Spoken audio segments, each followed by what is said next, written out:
food history is full of glorious accidents, mistakes, experiments gone wrong, and unexpected collisions of curiosity and necessity that gave us some of the tastiest, most important foods on the planet.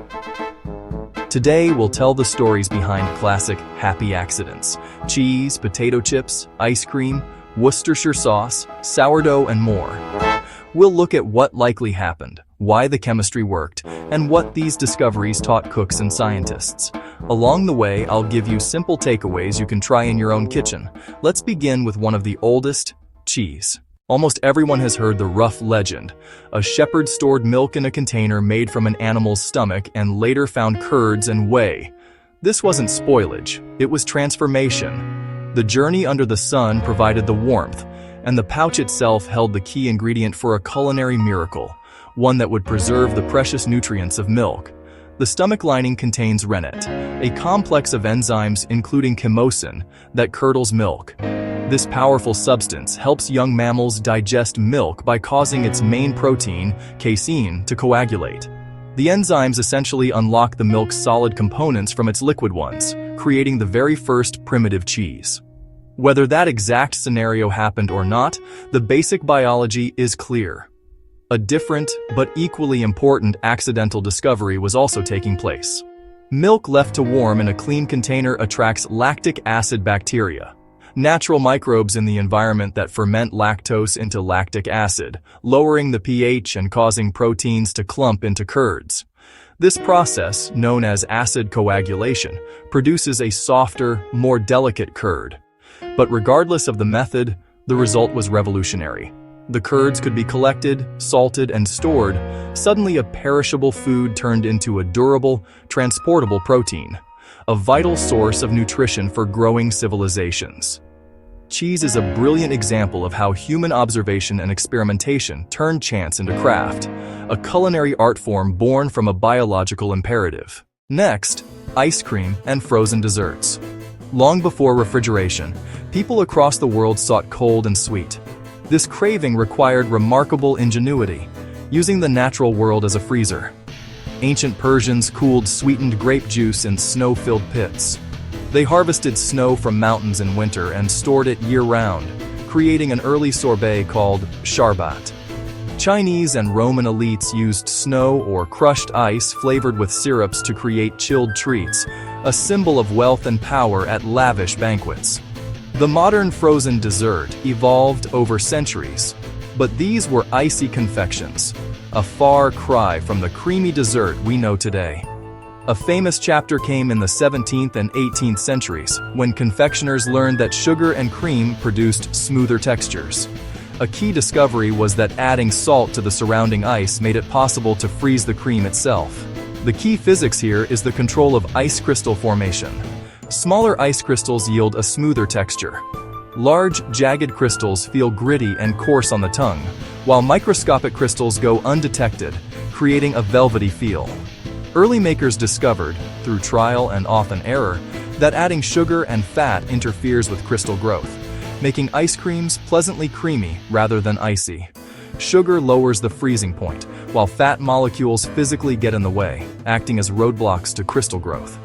Those discoveries were not instantaneous breakthroughs, but incremental, sometimes accidental improvements that led to the ice cream we love today. Each step transformed a rare luxury into a universal delight. Now let's turn to a snack that has conquered the world, the potato chip. It's a marvel of food engineering, a simple slice of potato transformed into a universally beloved, crispy delight. Its creation myth is one of the most often repeated culinary origin stories. The legend takes us to 1853 at Moon's Lake House in Saratoga Springs, New York. A chef named George Crumb was on duty when a demanding patron repeatedly sent back his fried potatoes, complaining they were too thick. Exasperated, Crumb decided to teach the diner a lesson, slicing the next batch paper thin and frying them to a brittle crisp. But the prank backfired. The diner was ecstatic.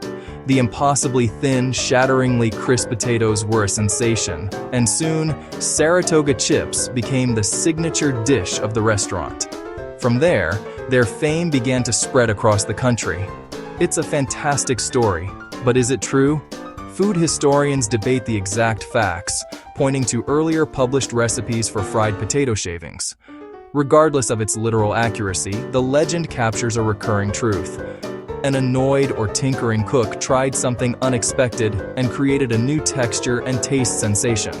From a scientific perspective, the magic is simple. When thin potato slices hit hot oil, the starches gelatinize and then dry into a brittle lattice. Simultaneously, the intense heat triggers the Maillard reaction and caramelization on the surface. This browning process creates a complex cascade of toasty, savory flavor compounds, giving the chip its irresistible taste. Worcestershire sauce is another delicious accident. The most commonly told version credits two chemists, John Lee and William Perrins, in 19th century England. A recipe from India was adapted and stored away. When they returned years later, the sauce had fermented into a complex, savory condiment. Fermentation and aging created layers of umami, amino acid breakdown, Maillard reaction products from heating, and microbial transformations of sugars and proteins, producing the depth we now associate with that dark, tangy sauce. Let's talk about fermentation more broadly because so many kitchen accidents trace back to microbes. Yogurt, sourdough, miso, kimchi, and even chocolate begin with fermentation, microbial transformations that turn perishable or bitter raw materials into tasty, preserved foods. Sourdough is a great example. Wild yeasts and lactic acid bacteria present in flour, and the environment colonize a simple flour-water mixture and produce carbon dioxide and flavor compounds. There are accounts suggesting early bakers noticed dough rising when left in warm places, producing lighter breads instead of dense flatbreads. Those accidental risings transformed baking and led to centuries of deliberate cultivation of starter cultures.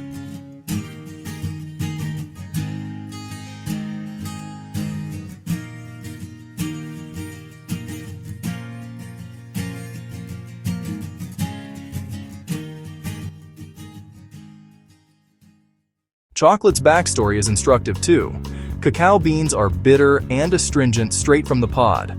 The first crucial step in making chocolate palatable is fermentation of the pulp around the seeds. Fermenting the pulp changes the bean chemistry, reducing bitterness and creating flavor precursors that, after roasting and other processing, become chocolate. That fermentation step was likely discovered through handling and storage practices in early Mesoamerican cultures. Again, an accidental microbial handoff that turned a raw seed into a culinary treasure. Here's a modern accidental story you probably recognize: the microwave oven. In 1945, engineer Percy Spencer was testing a radar magnetron when a chocolate bar in his pocket melted. He tried more experiments and eventually microwaved popcorn, then an egg, which exploded. And the idea of using microwave energy for cooking was born. This isn't a traditional recipe accident, but it is an accidental discovery that changed how food is cooked. Microwave energy agitates water molecules, producing rapid heating from the inside out, a new kind of heat that transformed convenience cooking. Let's not forget snacks like the modern cookie or pound cake that owe their forms to improvisation. Cooks swapping ingredients, adjusting heat, and sometimes mismeasuring. The Maillard reaction, discovered in the early 20th century by a chemist named Louis-Camille Maillard, explains a huge part of our culinary luck. When proteins and reducing sugars interact under heat, a cascade of reactions produces hundreds of aromatic compounds, the toasty, savory notes in browned bread crust or seared meat. Many accidental discoveries are really accidental encounters with the Maillard cascade. Another fascinating accidental invention is champagne. Sparkling wine likely arose when winemakers in cool climates bottled wine too early. Trapped carbon dioxide from a secondary fermentation produced pressure and bubbles. Initially, this was seen as a fault. Bottles exploding, wines cloudy. Over time, people learned to manage the process and celebrate it. What started as a winemaking mistake created an entire cultural icon built around carbonation, pressure, and the delicate balance of dissolved CO2 with wine chemistry. What do all these stories have in common? A few lessons emerge. First, preservation and storage. Leaving food in jars, skins, or makeshift containers exposed raw ingredients to microbes and processes that would have been impossible with immediate consumption. Second, cooks who observed and tasted were crucial. Accidents only become discoveries when someone notices, tastes, and repeats. Third, chemistry is patient. Repeated small changes in handling, heat, time, and salt can yield large shifts in flavor and preservation. If you're making food today and want to capture that accidental spirit, but with a safety-first mindset, here are practical takeaways. Experiment within safe boundaries. Try a simple lacto-fermentation like sauerkraut, cabbage and salt only, where salt concentration inhibits pathogens and promotes good lactic acid bacteria.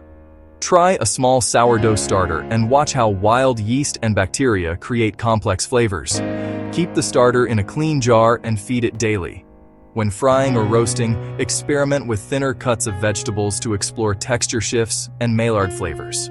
When trying new fermentation techniques, follow tested recipes and sanitation guidelines. Curiosity is great, but safety is essential. Finally, a quick note on myths and caution. Many origin stories are romanticized. Historians sometimes argue over who did what first. The important part is the pattern. Early practitioners, often by accident, discovered preservation methods and flavor transformations. Attribution matters less than the underlying lessons: human curiosity, observation, and the interaction of biology and chemistry. To close, the next time you bite into a crisp potato chip, a slice of tangy cheese, a spoon of tangy yogurt, or a scoop of silky ice cream, remember that each of those pleasures likely began with a mistake or an experiment that went a step further than planned. Our kitchens are laboratories, and the best inventions often come from paying attention when the unexpected happens. Thanks for watching. If you enjoyed these stories and want more deep dives into food history and the chemistry behind great flavor, subscribe for more.